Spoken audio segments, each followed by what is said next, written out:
So our special guest today is Cassandra Daucus. Daucus, sorry about that.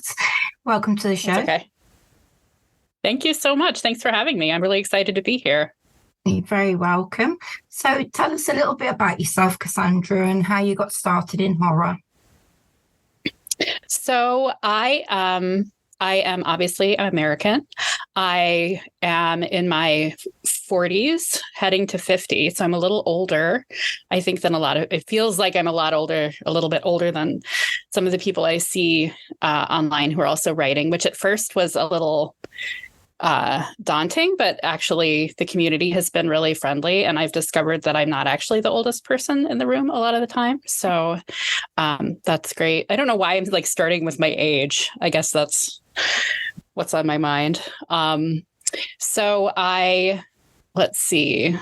I have a family and I have a very happy life, which when I tell people that I write horror, they're sometimes people, not people probably listening to this, but like in my real life, they kind of look at me like, what's wrong that you're writing horror? It's like, no, it's just fun. So I actually started writing horror pretty recently. Well, in a sense, pretty recently. I started writing original horror stories last summer. So summer of 2022. So in one sense, I'm pretty near to it, or pretty recent. But I started writing about 9 years ago, I think. Yeah. And I started writing fan fiction. That's how I got into writing, was because I got into a property. And so I started reading and writing fan fiction. And I wrote whatever kind of I wanted to. And a lot of fanfic. I don't know, Crystal, if you've ever read much fan fiction or been into it. No, I'm not. No, I'm purely, I like my horror. Okay. So a lot of it, you probably won't be surprised to hear that a lot of it is romance, especially if you're, as I was, like interested in what they call a ship, which is like a relationship or relationships between characters. Yeah. So I was writing a lot of kind of romance, but I always wanted to, because I've always read horror. Like I grew up reading Stephen King and Lovecraft and M.R. James and a lot of other sort of smaller writers. I always got the annual collection of best horror. So I was always reading like lots of horror short stories. And so I started writing horror sort of fanfic. So like writing these stories where I was putting the characters in these like horrible situations, and they weren't terribly popular because people would die and you don't want to read your favorite characters dying. And so it finally got to a point where I was like, I just wasn't having fun anymore, because it just felt like I was stuck with the same characters. I was writing the same characters over and over again, and I was feeling stuck, and people weren't really into what I was writing. And I was like, well, I could write original stories, and then I wouldn't be trapped by these, by having to write the same characters all the time. Yeah. And so I started doing that, and it was like the whole world opened up, and I was like, I can just write whatever I want. And so that's what I've been doing, and it's been really great. Yeah, that's the good thing about horror, though, isn't it? You can literally write whatever you want. Just whatever. You can come up with any kind of situation and any kind of character. And yeah, it's really fantastic. Brilliant. So what was the first horror story that you ever wrote? Ever in my life? Mm-hmm. Yeah. So I remember when I was in middle school, I wrote a handful of stories. I remember like 3 stories that I wrote when I was in middle school, and all 3 of them, 2 of them were upright, like straight up horror. And the other one was sort of more what you'd probably call speculative, although I was like 12 and I didn't know that word. Yeah. But one story I wrote about an old woman who was very sick, and she slit her throat so her cats could eat her. And so that was one of the first horror stories that I wrote. And the second one, and I'm not sure which one I wrote first, but the second one, it came out. So there was a movie that came out that was called Monkey Shines, and I've never seen it. I don't know if you remember this. I have no idea what it was about, but it was this horror movie called Monkey Shines. And I remember seeing the trailers like on TV, and it involved one of these wind-up monkeys that have the symbols. And I just remember seeing this and thinking that was like the freakiest thing I'd ever seen. So I wrote, I think it was like a story about a man who was like haunted by one of these wind-up monkeys, and it probably killed him. I don't remember. So that was either of those two. And I wrote like 3 stories, and then I didn't write for like 30 years, 35 years. I don't know why. But so those were my first horror stories when I was like 12. Great. Over 13. The first one absolutely sounds horrifying coming from someone who has a lot of cats. And I love cats. If I was to drop dead from a heart attack or something, I would literally be eaten. Yeah, they would. They wouldn't even think twice. They'd be like, "Thanks, Mom. Thanks for feeding me." Yeah, they'd be absolutely grateful.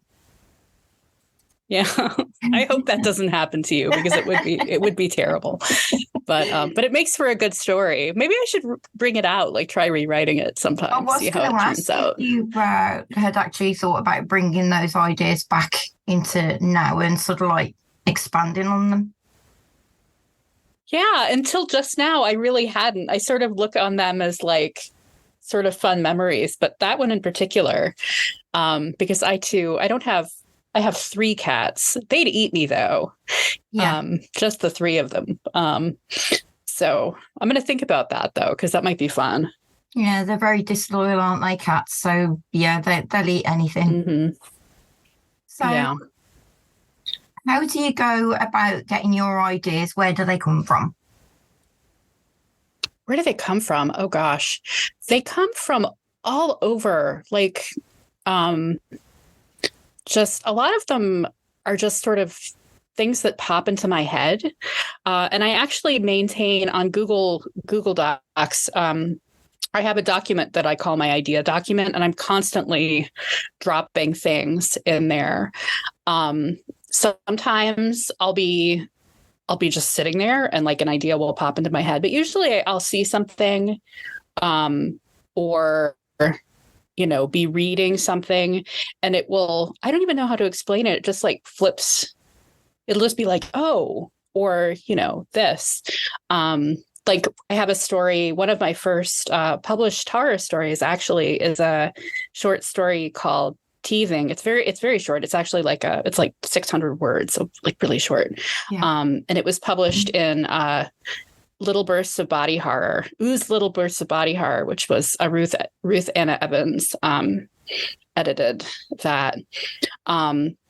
And that was the idea for that came when I was I don't remember. I just know that I like wrote down teeth. What was it? A baby is teething, but instead of teeth, it's fingers. Oh. And so I just wrote that down, and I had that for months, and then I didn't know what to do with it. I mean, it's gross, right? Like it's an icky kind of thing. Yeah. And I didn't know what to do with it. And then I think I saw that she wanted stories for this. And all of a sudden I was like, I know what to do with it. I've just sort of spoiled the story, but which is fine. But that was one thing. And that happens a lot. I'll have a little, this is a gross thing. Here's a little gross thing. And then it'll sit for weeks or months. And sometimes I'll try writing things before they're ready, and I can't. It's I just can't write, or I'll write a little bit and then stop. I don't know, where they just pop into my brain, most of them. That's not a very good answer, but that's the truth.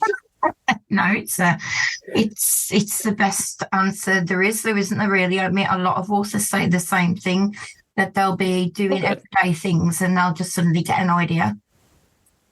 Mm-hmm. Yeah. And it's just who knows? It's brain chemistry stuff and synapses firing. Amazing. Fantastic. So how do you go about creating a compelling, relatable character? Oh gosh, this this assumes that my characters are compelling and relatable, which I don't know. Um, how do I think about my characters? I honestly think that I'm a plot person more than a character person. So I'll usually have an idea of, like, my ideas tend to be more plot than people. And then I think it happens in the writing. So it will be sort of writing. And as I'm writing, it's like, oh, I need a person to be in this situation. And then sort of figuring out as I'm writing, it will come to me, how did this person get into this situation? What do they think about being in the situation? And those are the kinds of things that you need to have, to have a good story. You can't just have like a cardboard cutout going through. And I think for me, it does happen in the writing. I'm thinking about a story that I'm writing right now, which was one of these where I had a concept. And I don't actually want to say what the concept is, because this is a great story and I really want someone to pick it up. But it's really weird and like kind of scary and gross. And it's set in the Middle Ages. And I needed for like plot reasons, a sort of youngish teenage girl. So like 13 years old. I'm thinking she's 13. But that was as much as I knew about her. And then as I started writing her, she, again, for plot reasons, she had to have a reason to go to a place. And so I decided that she does something naughty and she's going to get in trouble. So she runs away to this place. And so then I'm like, oh, she's kind of naughty. She's kind of smart. She's smart, she's naughty, she's playful, she doesn't play by the rules.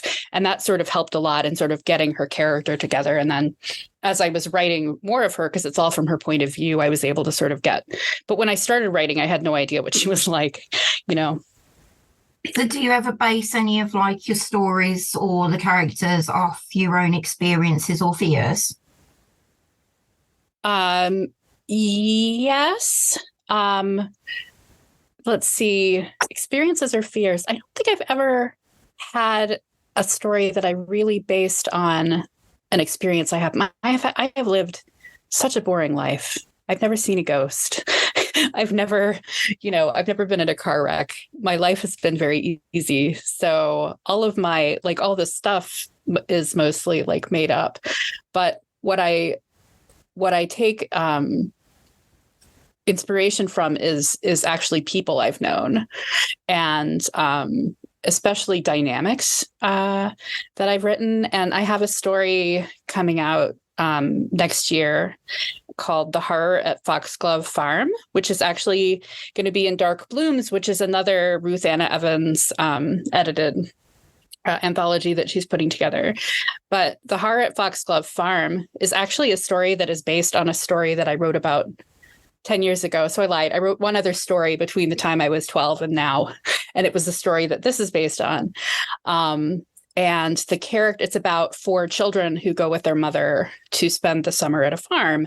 And I am one of 4 children. And the children in the story are based on my siblings and myself and our dynamics. Nothing like that ever happened in our real life. Yeah. But I really I remembered being that age and how I felt about them and how they were with each other. And that is like there. And I've done it a couple other times in other stories too. I should probably talk to a therapist about why I write about my siblings so much, but that's that. Well, I will say too that I'm a mom. I have a son who is a teenager, and I've noticed that I write a lot about parents and children, especially mothers and children, and both happy relationships and also sort of more toxic relationships. So that might actually be, again, like nothing that I've done, but like there's definitely like I think about motherhood a lot, and so that comes out in my stories too. That's kind of like your theme throughout your books, even though sometimes you might not be meaning that to come out, but it does anyway.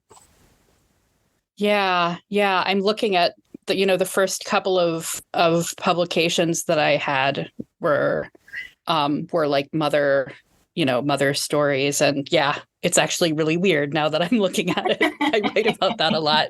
And they're the ones that are getting published too. Like I do have a lot of stories I've written that don't have that relationship, but they're not actually the ones that are getting picked up, which is kind of interesting. So I don't know. So how does your teenage son think about it all? So he's aware. He's actually proud of me. Like when I tell him that very occasionally I'll get something published, and he's kind of proud. I don't think he's never read any of my stories, and I don't think he knows that so many of them are about, motherhood and stuff. But I think he's glad that I'm not writing fanfic anymore. He used to make fun of me for writing fanfic. So this is like more real. This is him. This isn't me. I think fanfic is fine. And I have a lot of friends who write it, and I would love to write it again, but it is, it's like now I get published and that's cool.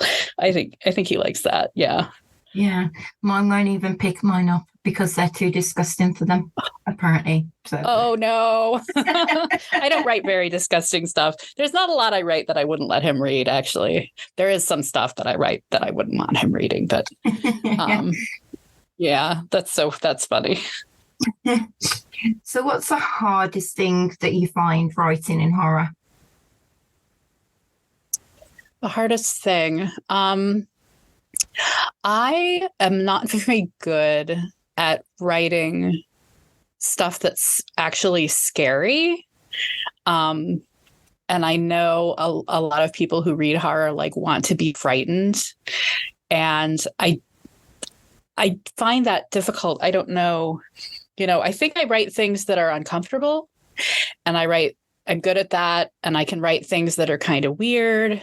And I use tropes, like I use a lot of like horror tropes, and I can be gross. I think I don't, I know that like probably people who write and read a lot of extreme horror would not think that even my grossest stuff is like particularly gross. But I wrote a story, my first splatterpunk and only splatterpunk so far, is called The Book of Revenge, and it was actually accepted to be in Scraps, which is a collection that Judith Sonnet is putting out. And Judith Sonnet is a really well-known, extreme horror person. And so she read that story and thought it was enough to go in Scraps, which I'm like taking that as a win. And that was probably pretty gross, but it's not scary. It's actually funny. Like a lot of stuff I write, I think is funny. And so it's like, I don't know. That's hard. I would love to write something and have someone think it was really terrifying, but I don't know. And I've read it. Like I've read people who write terrifying stuff. I know it's possible. I just don't know how to do it. Yeah, I understand what you're saying there. I find it easier to write grossing people out things and making them comfortable than I do scariness. So I do get what you're saying. Mm-hmm. So yeah, it's a real skill. Yeah, it definitely is. Yeah, I might take my hats off to them if they can scare the pants out of you. So what's the most difficult scene that you've ever had to write? Oh gosh, the most difficult scene. Let me see. That is a really good question. What scene and why? Like why a scene would be difficult to write. I mean, I've definitely had trouble getting a scene right. But as far as like writing, so there's probably, I have a story called Kiss It Better, which was published in Mouthfeel Fiction back in September. And Kiss It Better it's like a mother-daughter story. It's about a mother who has a daughter, and her daughter keeps getting hurt. She like scrapes her knee and she breaks her arm and all this stuff happens. And her mother she like her mother says, well, I'll kiss it better. And then she mysteriously gets better, right? Like she heals. And it turns out, fast forward, if you don't want to be spoiled about the story, it turns out that what happens is when her mother kisses her injury, her mother takes the injury on. And then she can kiss somebody else and pass the injury on to this person. And there is a person that she has in the basement, locked in the basement, who has taken on all of these injuries, and it's a child. And I think that was really hard to write because I don't want to write. It was important that's how the story ends, because it's like the toxicity of this mother's love is that she's willing to like cause terrible harm to this other child. So her daughter like doesn't care about being hurt, which is like terrible. But having to actually write this poor kid who, never did anything wrong, and he's like basically dying in the basement, that was really hard to write for me. Yeah. And I suppose being a mother, it hits home more, doesn't it, really, when it's a child? Yeah, it does. I don't like writing about hurting children, but it was important for me to write it, and to write it the way that I did, because I wanted to show you have to show the horror, right? Because it's horrible what she's doing. And so, but that was hard to write. Yeah. Great stuff. Okay. So have you had any memorable pieces of feedback from your works that has made an impact on you?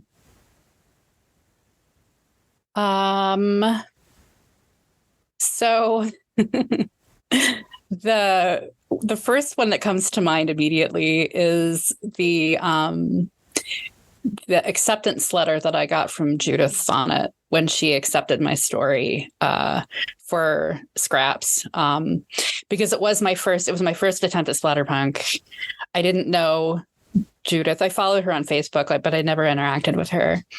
And she wrote me just the kindest acceptance. And I didn't think she'd want it, right? Like, why would she want my story? But she had so many nice things to say about it, about the way I told the story, and various things about it and how it was written. And I was high for days after reading that, just like, wow, this person that I respect so much. Yeah. Like really, likes my story a lot. So that was really gratifying. And, I've actually received a lot of good constructive feedback. But that's a little bit less, that's more like, oh, I have to keep working on the story now because it's not perfect yet, So, but I've been really lucky, I think, with the kind of feedback that I've been able to get. But that was definitely a high point. I'm probably going to print out that email and frame it. This was so good. So have you ever felt any remorse about the uncomfortableness that you put your readers through? So only once. And that was when my mother herself, she bought Ooze, Little Bursts of Body Horror, and she read my story Teething, and she did not like it at all. And she wanted to know if that was really how I felt about like having a baby. And I had to be like, no, Mom. So really just that one time. Honestly, most of what I write, I think of myself as being a very sort of pretty soft writer. So Teething is like one, it's not very soft. Kiss It Better is like, oh no, I hope my mom never read that one.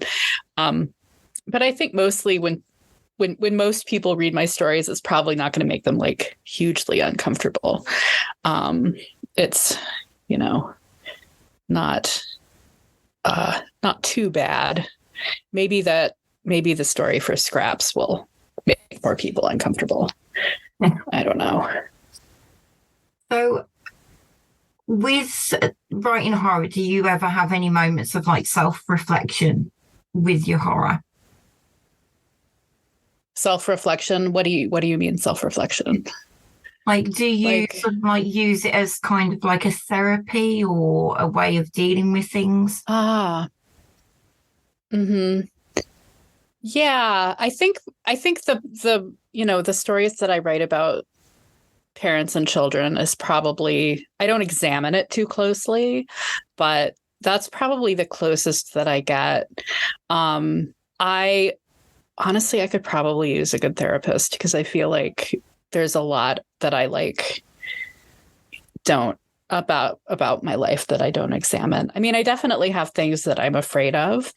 And I think I don't tend to write about those things. Like I'm afraid of dying. I don't want to die. And although I write people who die in my stories, I don't feel like I haven't written a story that's like me examining my fear of death in any real way.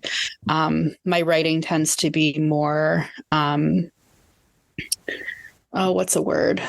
What's a word for it? Like, it's more like I'm making experiments or like challenges, and it's less personal, I think, than probably a lot of people. For me, it's like, oh, I have an idea. I'm going to see if I can write this idea. And meanwhile, things are happening over here and I'm like not writing about them. So yeah. And I think, yeah, that probably makes me less interesting because I think a lot of people, I think there's so much, there's so many horror writers who are fantastic and like do sort of use it that way. And I think it makes, it can really make your writing more personal. I just don't really operate that way. No, that's fine. It doesn't make you less interesting at all, so don't worry about that. Thank you. Okay. So if you were to give aspiring writers who want to break into the horror genre, what would you tell them? Oh gosh. The very first there's a couple of different pieces of advice. First of all, don't be afraid to just write whatever you want. Don't be afraid to either be too much or to not be enough. And this is something that I've had to deal with, and you've probably like heard, in sort of the way I talk about myself, I feel like this too, that because my horror is soft, I think of it as soft, and because I don't know how to scare people, I think it would be easy for me to say, well, I shouldn't be writing horror, because what's the point?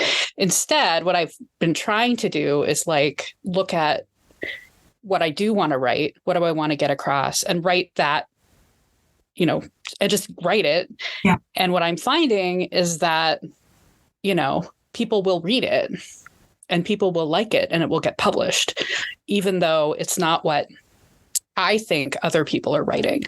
And I think it works on the other side too. Like people who want to come in and write the most extreme horror, like one thing I know about extreme horror, people who read it, they will read anything.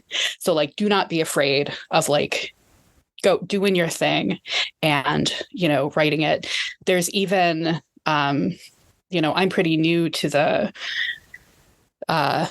horror scene, but it seems like there's even a more people are writing like sex in horror.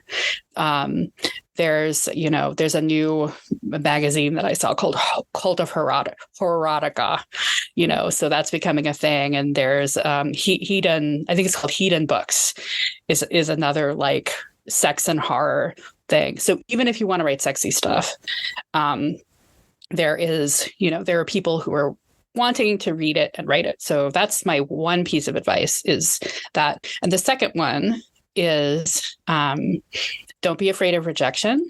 Actually, this is like a two-parter. Don't be afraid of rejection, and don't be afraid to self-publish. Like self-publishing, I've self-published a couple of things, 3 things, and I'm getting ready to self-publish another thing right now, actually under a different pen name, but it's like still the same. Putting it out there, people will read it and people will like it, and it's fine. You don't need a publisher. If you do decide to go that you want to like publish, you're going to get rejected, and you can't. I've known a few people who like started submitting and got a couple rejections and were just like, this just hurts too much. I can't. And what I've had to do is just get used to being rejected like all the time. Like I think I have 20 stories out to various different stories, you know, like I have a bunch of different stories that I'm trying to sell, and I send them out. And as soon as I get a rejection, I look and see where else I can submit it. And it's just like, it's such a pain in the ass. But it's made me so much more successful than I would have been if I got a rejection and said, oh no, I can never send anyone else this story again. You know, learning to do that has been incredibly valuable. And I think anyone who's thinking about it, like, you got to be okay with that. Yeah, it does put people off a lot, doesn't it, when they get rejected? I think that's probably one of the big things why people give up. Yeah, it's so hard. And I think one thing that can help with that is being, you know, trying to be a part of the community, and making friends who are also writing horror, because you can see like they're getting rejected too. And it's like, if this person that I really like and I think their writing is really good, they're getting rejected, you know, and if you're comfortable reading, like, one of the great things about the community is that then you have people who you can read their stuff and comment on it, and they'll read yours and comment on it. And so you get to know, you know, that they're a really good writer and they're also getting rejected. Like, wow, that's actually okay, because it means that you're not alone. Like, everybody's getting rejected all the time. And it can make it a little bit easier to take, I think. So where do you think the horror genre is going to end up going? How do you think it's going to evolve? Oh, gosh, that's such a great question. I do think that there's going to be more sex, which I think is good. I'm a fan of sexy horror. So I think that's definitely a direction. I think more indie publishers. Most of, the people I know, well, I mean, I guess I am an indie publisher too, but there's a lot of publishers and a lot of people self-publishing and sort of starting up their own publishers. I think that, and I think the great thing about the indie publishing scene is that there is more acceptance or like desire for different kinds of things, for harder things and also for softer things, and different things.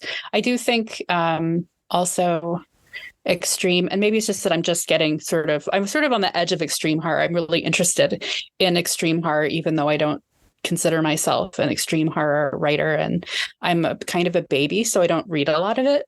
But I think that people love it, and I think that's going to keep growing too. So, and I mean, I know it's not new, but it's good to see it's thriving. I think it's important. It's an important corner of the horror landscape. Yeah, there seems to be more subgenres every single week, doesn't there, as well? So it is growing in different directions. Yeah. So have you got any exciting projects that you're currently working on? Oh, gosh. So I do, actually. So this hasn't been announced formally, but I did have permission to mention it. I am going to be, along with Kat Valor and Iseult Murphy, we are going to be curating. We're saying curating and not editing because we're going to hire somebody else to edit it. We are curating a collection of cannibalism horror early next year. I think we're going to put out the call in March. So we're going to be reading stories in March. This will be a charity anthology, so we're not paying people, but we are going to be raising money for actually food banks. We're going to be most of the money. So the money that we make from selling the book, we're going to be donating to, I'm going to forget the name of the place. There's a big food bank in Philadelphia, which is where I live. I live in Philadelphia. And so we're going to be donating. Philabundance is the name. So we're going to be giving money to Philabundance. We're also going to be having events to where, for example, if you donate money to your local food bank, you can get a free copy of the book. Yeah. So really excited about that because I love cannibalism, and we just thought we wanted to see more cannibalism stories. And so this was a good way to do that, and also raise money for food banks, which maybe is not the most tasteful thing, but that's it. So that's the big thing that I have going on next year. God. So very excited about that. Looking forward to that. Brilliant. Any other stories that you've got coming out apart from the one from Scraps? I do. So I have the Book of Revenge for Scraps. That's going to be, I think, in January. The Horror at Foxglove Farm, which I also mentioned, that's Dark Blooms by Ruth Anna Evans. I'm not sure exactly when that is, but that'll be next year soon. I also have a story called A Gift for the Bitch, which I think is just I wrote it, but I think it's a great title, which is going to be in Escalators to Hell, a shopping mall horror anthology that's out of From Beyond Press. And I have a story, Emily's Teeth, which is going to be in It Was All a Dream Too, another anthology of bad horror tropes done right, published by Hungry Shadow Press. And I'm not sure when that's going to be out either, but it'll be sometime, hopefully early next year. So those are my forthcoming. So I have a bunch. It's kind of exciting. Well, I wish you all the best with all of them. I hope they all do really well for you. Thank you. I hope so too. We'll see. Okay, well, it's been lovely having you on the show, Cassandra. Thank you very much for accepting my invite, I should say. Yeah, thank you, Crystal. This was fun. I like talking about myself. So this is really nice for me. And you're just a great host. This is really lovely. Thank you.